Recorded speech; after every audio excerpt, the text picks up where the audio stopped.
జై శ్రీమన్నారాయణ. నమస్కారం. ప్రశ్నించేవాళ్ళు లేరు. మన సంప్రదాయం, సంస్కృతి అనే విషయాల గురించి మనం తరచూ మాట్లాడుతూ ఉంటాం. ఇది మన కుటుంబం యొక్క పద్ధతి, ఆచారం, ఇది మన హిందూ సంప్రదాయం, వీటిని మార్చకూడదు అని కూడా అంటూ ఉంటాం. ఖచ్చితంగా వీటిని మనం ఆచరించే తీరాలి. దాంతోపాటు మన సంప్రదాయాన్ని ఖచ్చితంగా పాటించాలి. అది సరిగా పాటిస్తున్నామా లేక కేవలం నోటి మాటగా చెప్తున్నామా అని కూడా ఆలోచించాలి. కొన్ని అనుష్ఠానాలు, ఆచారాలు పెద్దవాళ్ళు చాలా పరిశోధన చేసి ఏర్పాటు చేశారు. దాన్ని అలాగే మనం ఆచరించాలి. మనకు అనుకూలంగా మనం ఇష్టం ఉన్నట్టుగా మార్చకూడదు. ఇవన్నీ కేవలం నోటి మాటగా పురాతన కాలం నుంచి అనూచానంగా వస్తూ ఉన్నాయి. వాటిని మార్చుకోకూడదు అని అంటూ ఉంటాం. అయితే కాలానికి తగ్గట్టుగా కొన్ని మన పెద్దవాళ్ళు చెప్పిన దానికి మారుగా చేయడం కూడా తప్పు కాదు. అంటే మూలం చెడకుండా పై విషయాల్లో అనుకూలతకు తగ్గట్టుగా మార్చుకోవచ్చు అని కూడా పెద్దవాళ్ళు చెప్పారు. కానీ దానికి తగ్గట్టుగా మనల్ని మనం అడాప్ట్ చేసుకుంటున్నామా అనేది ప్రశ్న. దీన్ని సింప్లిఫై చేయొచ్చు, కానీ డైల్యూట్ చేయకూడదు. రెంటికి భేదం గమనించాలి. ఉదాహరణకు ఒక కంపెనీ ఉంది లేదా ఒక ఇన్స్టిట్యూషన్ ఉంది. అక్కడ కొన్ని విధి విధానాలు ఉంటాయి. దాన్ని అందరూ పాటించాలి. దానికి తగ్గట్టుగానే అందరూ నడుచుకుంటున్నారా అని చూస్తారు. అలా నడుచుకోకపోతే అది తప్పు అని చెప్పడానికి కంపెనీ వాళ్ళు ఇద్దరిని అపాయింట్ చేసి ఉంటారు. వాళ్ళు ఏం చేస్తారు అంటే అందరినీ అన్నింటినీ అబ్జర్వ్ చేసి ఎవరు ఈ సంస్థలోని రూల్స్ను పాటించలేదో వాళ్ళు రూల్స్కు తగ్గట్టుగా నడుచుకోలేదు అని రాస్తారు. అప్పుడు ఈ విషయం తెలిసి దాని అధిపతి ఎందుకు ఇలా చేస్తున్నారు అని వాళ్ళని నిలదీస్తారు. అంటే ఇదంతా కంపెనీ లోపల జరిగే విషయాలు. బయట వాళ్ళు ఎవరికీ తెలియదు. బయటి వాళ్ళు ఎవరూ లోపలికి వచ్చి ఈ పద్ధతుల్ని సరిచేయటం లేదు. అంటే ముందు కంపెనీ లోపలే సరి చేసుకుంటే బయట వాళ్ళు వచ్చి అడగవలసిన అవసరం ఉండదు. అంటే కంపెనీలో కార్పొరేట్ గవర్నెన్స్ ఉందా, ట్రాన్స్పరెన్సీ ఉందా అని అడుగుతూ ఉంటారు.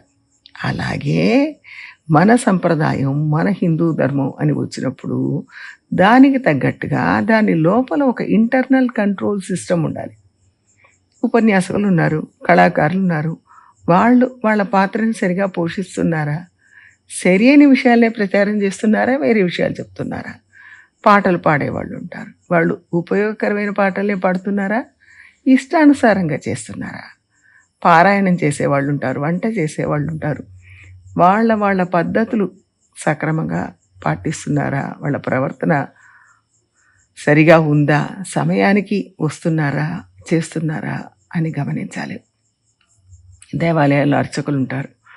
వాళ్ళ విధులను వాళ్ళు సక్రమంగా చేస్తున్నారా? అలాగే మనకు పూజలు చేయడానికి ఇంటికి వచ్చే పురోహితులు ఉంటారు. వాళ్ళ ప్రవర్తన ఎలా ఉంది? వాళ్ళ విధులను సమయానికి సక్రమంగా నిర్వహిస్తున్నారా లేదా అని చూడాలి. దానికి సిస్టమ్ ఉండాలి. అలాగే ఆచార్యుల విషయానికి వస్తే వాళ్లకు విధించిన పనులు వాళ్ళు చేస్తున్నారా? వాళ్ళ గౌరవాలను నిలబెట్టుకుంటున్నారా? వాళ్ళ శిష్యుల పట్ల ఎలా ప్రవర్తిస్తున్నారు? ఇవన్నీ చూడాలి. ఈ ప్రశ్నలు మనలాంటి వాళ్ళు అడిగితే అది పెద్ద తప్పైపోతుంది. అందుకని మనం ఎందుకు అడగాలి? మనం ఎందుకు చెడ్డ కావాలి? మనం ఎందుకు బయటపడాలి అనుకుంటారు. అలా అనుకోవడం మంచిది కాదు. ఎవరి మటుకు వాళ్ళు అలాగే అనుకుంటే ఈ పద్ధతి త్వరగానే పాడైపోతుంది. అందుకని ఎవరు అడుగుతారు? ఎవరు పడితే వాళ్ళు కూడా అడగకూడదు. అడిగితే అది కూడా తప్పే అవుతుంది, కోపం వస్తుంది. అడిగే అధికారం ఎవరికి ఉంది అని ప్రశ్నించాలి.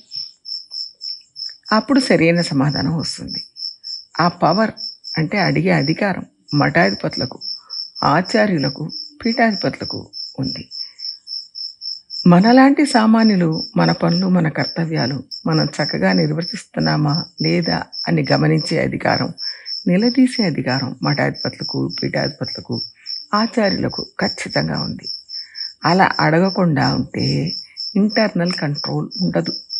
లోపల పద్ధతులు సరిచేసే విధానం ఏమీ లేదు అని అర్థమైపోతుంది.